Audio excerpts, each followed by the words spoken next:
没走到庙口就被民众包围。民进党台北市长参选人陈时中陆战行程周一傍晚启动，还26位议员参选人在各区举办见面会。第一场就选在传统深蓝选区大安文山，陈时中和乡亲见面，还带起议员参选人送的猫掌手套卖萌。所以我过来我家己画啦吼，画迄个动算啦吼。陈时中动算，自己带头喊动算。面对这回台北市长选举三卡都陆战稳固基本盘之外，选大安文山当第一站，也被解读抢攻深蓝选区。我们的选举没有分蓝绿，我们要的对象是全体的市民，不管是蓝是绿是白。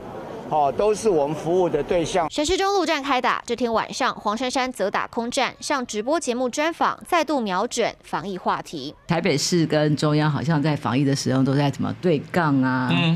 但是如果是公平的，就不用对杠了嘛，甚至一个10重梁。这个是我最生气的。他说我们是破口。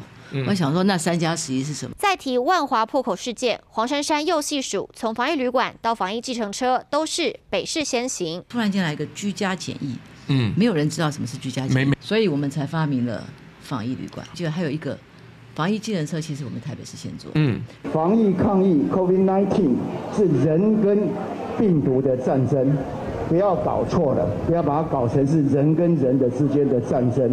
如果连这样的一个目标跟对象都弄不清楚的人，坦白讲，花袂去大代志啦。蓝白继续猛攻中央防疫，陈时中直接在见面会中反击，选战倒数4个月，陆战空战齐发，要固庄也要抢声量。参选华德风张慧琪研究小组台报道。